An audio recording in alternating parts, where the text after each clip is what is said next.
Hi, we're students from TAS. I'm Charcoal. And I'm Nomi. Today, we are interviewing artist Nicole Bauberger.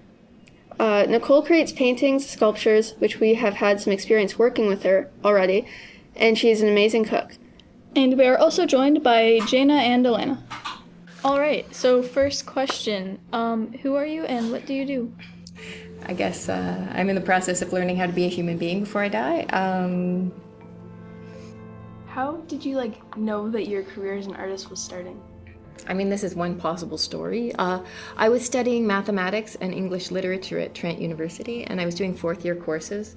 Many of them were very sort of academically demanding, but partly because of the intensity of the academic work, I would find myself sort of flinging myself across the room and painting and drawing. What drew you out of Peterborough to the Yukon? Well, at first it was a whim. An acquaintance of mine really was driving to the Yukon, and she was going to be running the Elder Hostel program at the Yukon International Storytelling Festival, and I love storytelling, and I was kind of able to, so I basically went with her as a driving companion. So when I was there, I definitely saw things I wanted to paint. The air is much less humid there, and there are mountains, but they're open mountains, and because the air is less humid, the sky, you can see more detail in it. Like you can see sort of the enunciation of the fingers of the clouds and things like that. And so I definitely knew there were things I wanted to paint there. So that was a big part of what drew me there. And it's also a wonderful place to be an artist. I wouldn't see myself living in Peterborough forever, mostly because I know it is a town full of old people, and I don't want to be around. I want to, What's wrong with old people, man? I don't know. I want to move to, Toronto or something, because there's a lot more young people to interact with and stuff. What's your favorite, just thing to create, painting or writing or sculpting? What? My favorite food. I really am increasingly into cooking, and I'm not sure exactly what place it might play in my art practice, but my desire to cook seems to come from a similar place to my desire to make art. I had a really great time last year. I did a 7-course dinner party where each of the courses were inspired by one of the 7 deadly sins.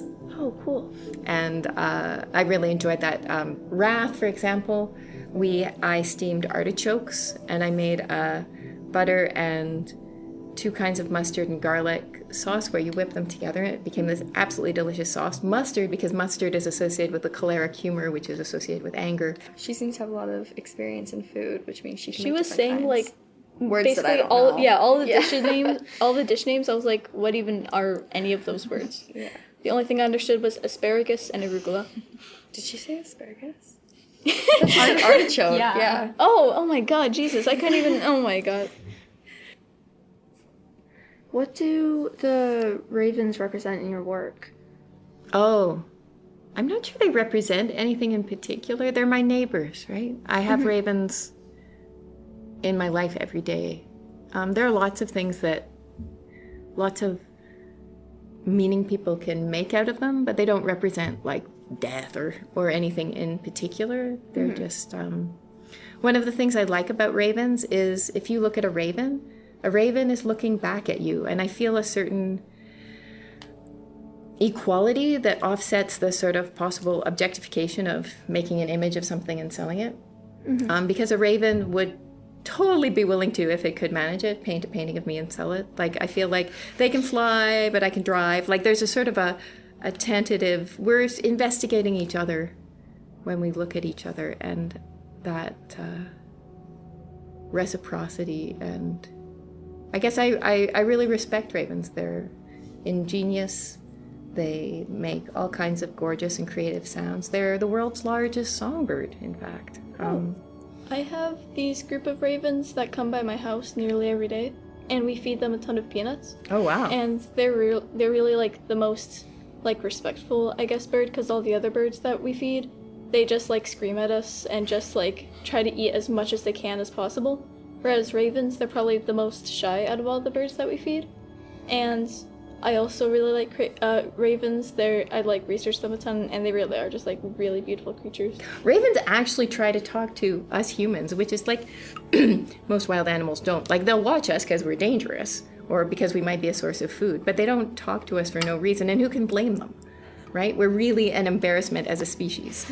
But ravens are willing to try to communicate with us, and I think that's part of why I find them a really rich set of imagery, because I think ravens, in the way they look, part of their way of making their living is by being visible and communicating.